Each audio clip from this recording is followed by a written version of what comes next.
Hello, Mark. I'm Hank, and my number is 31. And now I'm gonna start reading an article called What I Learned as a Kid in Jail by Ismail Nazario. We need to change the culture in our jails and prisons, especially for young inmates. New York State is one of only two in the United States that automatically arrests and tries 16 to 17 years old as adults. This culture of violence takes these young people and puts them in a hostile environment, and the correctional officers pretty much allow any and everything to go on. There's not really much of these young people to do to actually enhance their talent and actually rehabilitate them. Until we can raise the age of criminal responsibility to 18, we need to focus on changing the daily lives of these young people. I know firsthand. Before I ever turned 18, I spent approximately 400 days on Riker Island. And to add to that, I spent almost 300 days in solitary confinement. And let me tell you this, screaming at the top of your lungs all day on your cell door or screaming at the top of your lungs out the window, it gets tiring. Since there's not much for you to do while you're in there, you start pacing back and forth in your cell, you start talking to yourself, your thoughts start running wild, and then your thoughts become your own worst enemy. Jails are actually supposed to rehabilitate a person, not cause him or her to become more angry, frustrated, and feel more hopeless. Since there's not a discharge plan put in place for these young people, they pretty much enter society with nothing, and there's not really much for them to do to keep them from recidivating. But it all starts with the COs. It's very easy for some people to look at these correctional officers as the good guys and the inmates as the bad guys, or vice versa for some. But it's a little more than that. Since these COs are no more everyday people, they come from the same neighborhoods as the population they serve. They are just normal people. They are not robots, and there's nothing special about them. They do pretty much everything anybody else in society does. The male COs want to talk and flirt with the female COs. They play the little high school kid games with each other. They politic with one another, and the female COs gossip to each other. So I spent numerous amounts of time with numerous amounts of COs, and let me tell you about this. One in particular named Monroe. One day he put me in between the A and B doors, which separate the north and south sides of our housing unit. He put me there because I had a physical altercation with another young man in my housing unit, and he felt since there was a female officer working on the floor that I violated his shift. So he punched me in my chest. He kind of knocked the wind out of me. I wasn't impulsive. I didn't react right away because I know this is their house. I have no wings. All he has to do is pull his pin and backup will come immediately. So I just gave him a look in his eyes, and I guess he saw the anger and the frustration just burning. And he said to me, "Your eyes are going to get you in a lot of trouble because you're looking like you want to fight." So he commenced to taking off his utility belt. He took off his shirt and his badge, and he said we could fight. So I asked him, "You gonna hold it down?" Now that's a term that's commonly used on Rikers Island, meaning that you're not going to say anything to anybody, and you're not going to report it. He said, "Yeah, I'm gonna hold it down." "You gonna hold it down?" I didn't even respond.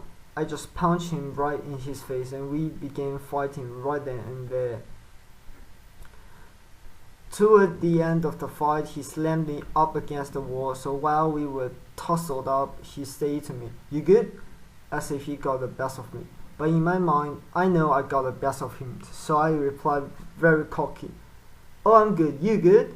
He said, "Yeah, I'm good. I'm good." We let go. He shook my hand, said he gave me respect, gave me a cigarette, and sent me on my way. Believe it or not, you come across some CEOs on Rikers Island that they'll fight you one-on-one. They feel that they understand how it is, and they feel that I'm going to meet you where you are at. Since this is how you commonly handle your disputes, we can handle it in that manner. I walk away from it like a man. You walk away from me like a man, and that's it. Some CEOs feel that they are jailing with you. This is why they have the mentality and that attitude, and they go by that concept. In some instances, we are in it together with the CEOs. However, institutions need to give these correctional officers proper training on how to properly deal with the adolescent population, and they also need to give them proper training on how to deal with the mental health population as well. These CEOs play a big factor in these young people's lives for X amount of time until a disposition is reached on their case. So why not try to mentor these young people while they are there? Why not try to give them some type of insight to make a change, so once they re-enter back into society, they are doing something positive.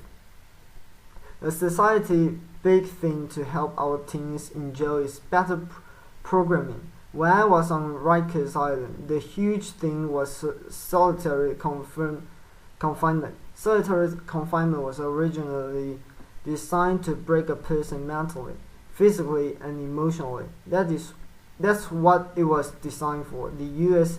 Attorney General recently released a report stating that they are going to ban solitary confinement in New York State for teens. One thing that kept me sane while I was in solitary confinement was reading. I tried to educate myself as much as possible. I read any and everything I could get my hands on. And aside from that, I wrote music and short stories. Some programs that I feel would benefit our young people are art therapy programs for the kids that like to draw and have their talent. And what about the young individuals that are musically inclined? How about a music program for them that actually teaches them how to write and make music? Just a thought.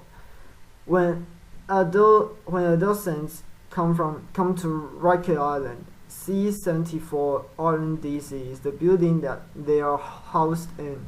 That's nicknamed Gladiator School because you have the young individual coming in from the street thinking that they are tough, being surrounded by a bunch of other young individuals from all the 5 boroughs, and everybody feels that they are tough. So now you have a bunch of young gentlemen poking their chest out, feeling that I have to prove I'm equally as tough as you, and I'm tougher than you and you.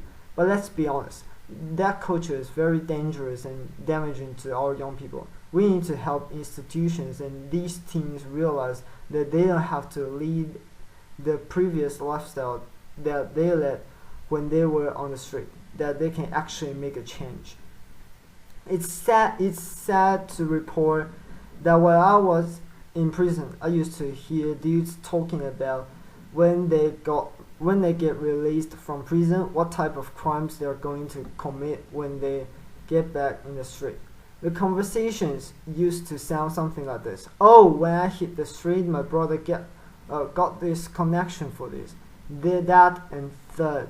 Or my man over here got this connection for a low price. Let's exchange information. And when we hit the town, we are going to do it real big. I used to hear these conversations and think to myself, wow, these dudes are really talking about going back in the street and committing future crimes. So I came up with the name for that. I called it a go back to jail quick scheme, because really, how long is that going to last? You get a retirement plan with that, nice little pension, 401k, 403b. You got health insurance, dental. But I will tell you this: being in jail and being in prison, I came across some of the most intelligent, brilliant, and talented people that I would ever meet. I've seen individuals take a potato chip bag and turn it into the most beautiful picture frame. I've seen individuals take the stay soap that's provided for free and turn them into the most beautiful sculptures that will make Michelangelo look like a kindergarten maiden. Kindergartner maiden.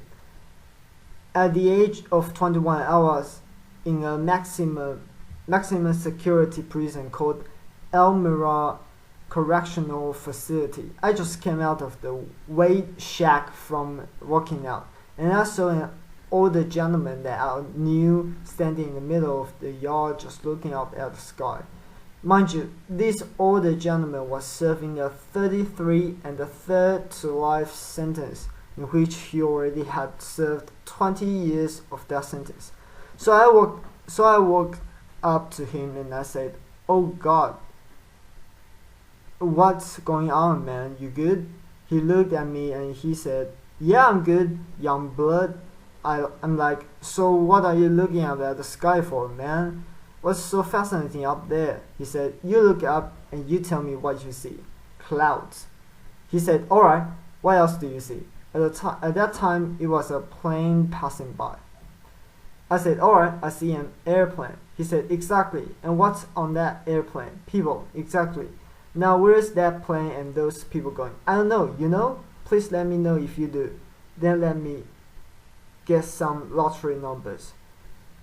He said, "You're missing the big picture, young blood. That plane with those people is going somewhere, while we are here stuck. The big picture is this: the plane with those people going somewhere, that's life passing us by, while we behind these walls stuck." Ever since that day, that sparked something in my mind and made me know I have to make a change. Growing up, I was always a good smart kid. Some people would say I was a little too smart for my own good. I had dreams of becoming an architect or an archaeologist. Currently, I'm working at the Fortune Society, which is a Raintree program, and I work with people as a case manager that are at high risk for recidivism. So I connect them with the services that they need once they are released from jail and prison, so they can make a positive transition back into society. If I was to see my 15-year-old self today, I would sit down and talk to him and try to educate him that, and I will let him know, "Listen, this is me, I'm you, this is us, we are one. Everything that you are about to do, I know what you're gonna do before you do it, because I already did it." And I would encourage him not to hang out with X, Y, and Z people. I would tell him not to be in such and such place. I would tell him, keep your behind in school, man, because that's where you need to be, because that's what's going to get you somewhere in life. This is the message that we should be sharing with our young men and young women. We shouldn't be treating them as adults and putting them in cultures of violence that are nearly impossible for them to escape. Thank you.